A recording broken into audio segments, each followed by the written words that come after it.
quantum mechanics. Do you two know how scientists identify the substances in distant stars? Do you know how we measure the composition of the sun, for example? Sure. One major tool is spectral analysis, isn't it? Yes, indeed. I am familiar with the results of spectral analysis, but I am a bit unsure of how the spectra arise to begin with. Chaucer, is that part of our material for today? Yes, it is, Diana. In fact, it is the starting point. Let's use Professor Peabody's Wayback Machine, since we don't have one of our own, and look at a little science history. Jeeves?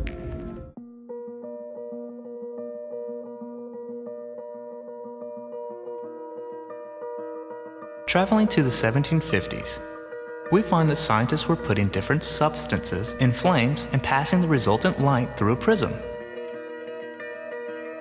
They found that the hot gases given off by the burning materials emit different colors of light or spectra. For example, ordinary table salt generated a bright yellow spectra. Furthermore, not all the colors of the rainbow appeared. There were dark gaps in the spectrum. In fact, for some materials, there were just a few patches of light. By the 1820s, they recognized that spectra provided an excellent way to detect and identify small quantities of an element in a powder that was put into a flame. Meanwhile, the white light of the sun was also being examined closely. And in 1802, it was discovered that the solar spectrum itself had tiny gaps. There were many thin, dark lines in the rainbow of colors. But the reason for spectral lines in the light and the relationship to each substance was a real mystery.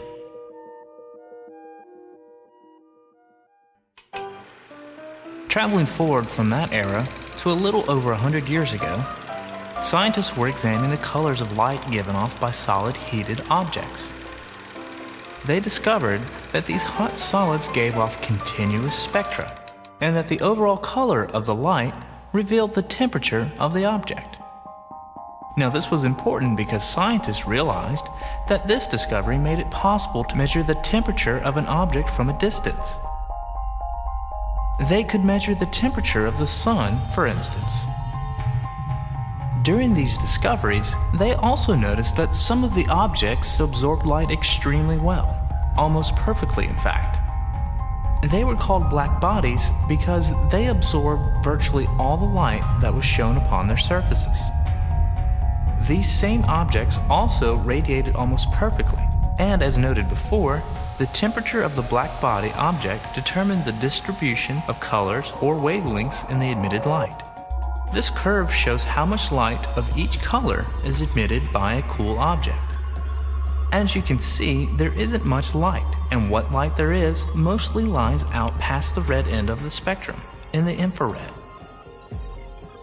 The figure on the right will show the different colors added together as we progress. Right now, only red light is visible. This curve shows how much light of each color is emitted by a medium temperature object. And the most light is emitted in the orange, yellow, green wavelengths. So now we add orange, yellow, and green to our cauldron of light on the right. As you can see, the combination so far looks yellow. This third curve is for a really hot object. Lots of light, and with most of it being emitted toward the blue end of the spectrum.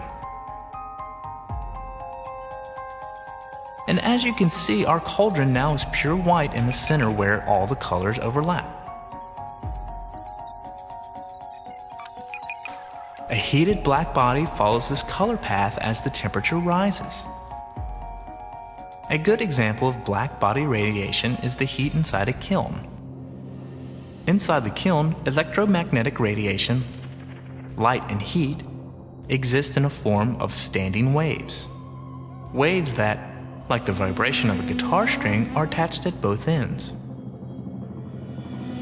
The ends of the standing waves, like the ends of a guitar string, do not move. They are anchored to the sides of the kiln. And many, many waves exist with varying wavelengths of color. At low temperatures, the primary color inside the kiln is the infrared, and we cannot detect it with our naked eye.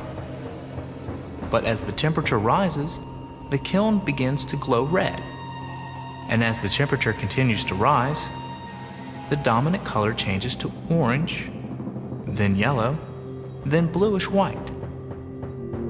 The distribution of energy in light shifts to shorter wavelengths as the temperature rises.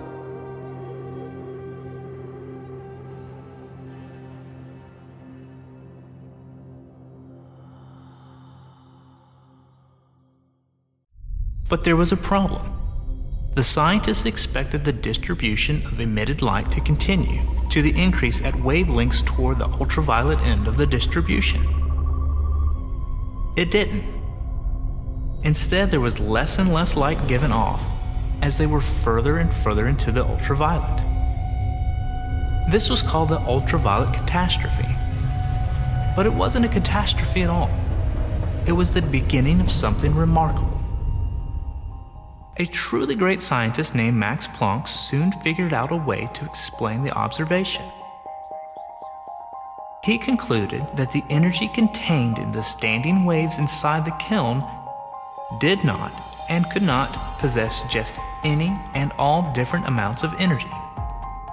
Instead, the quantity of energy these standing waves possess had to be limited to a few specific discrete values of energy for each color.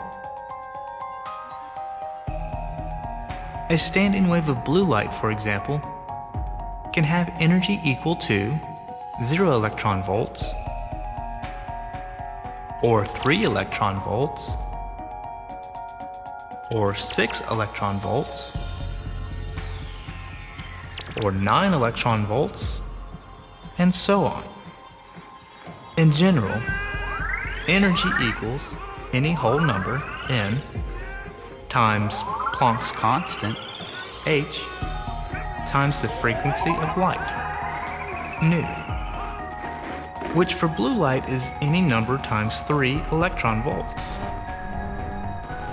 But notice, blue light standing waves cannot contain energy equal to 1 electron volt, or 2 electron volts, or 4 electron volts.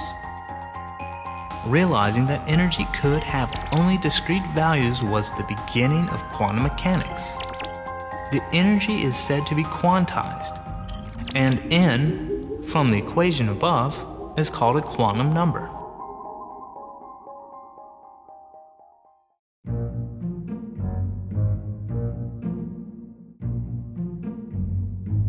Planck's conclusion that light energy is quantized was quickly used by Einstein to explain another puzzling phenomenon. It was known that shining a light upon a metal plate can release electrons from the plate. But the light has to have a certain wavelength before a single electron is released. We can shine brighter and brighter light on the plate forever, but if the color isn't right, the electrons stay home. Einstein concluded that the light striking the plate had to be coming in discrete bundles, and unless a single bundle had enough energy to free an electron from its captivity, it would remain trapped. And as Planck had suggested, the wavelength and frequency of the light was a measure of the amount of energy each bundle carried. So while blue light packets might be able to free an electron, red light packets could not, no matter how many red packets hit the plate. But wait a minute. That sounds awfully like light is a particle and not a wave. And there are mountains of data showing light behaving like a wave. Diffraction, refraction, interference. Which is it, a particle or a wave? It is both. These light packets are extremely tiny. Let's call them photons, from photos, the Greek word for light. And when you try to explain the behavior of things this small, you must resort to really unusual ideas. The ideas contained in quantum mechanics.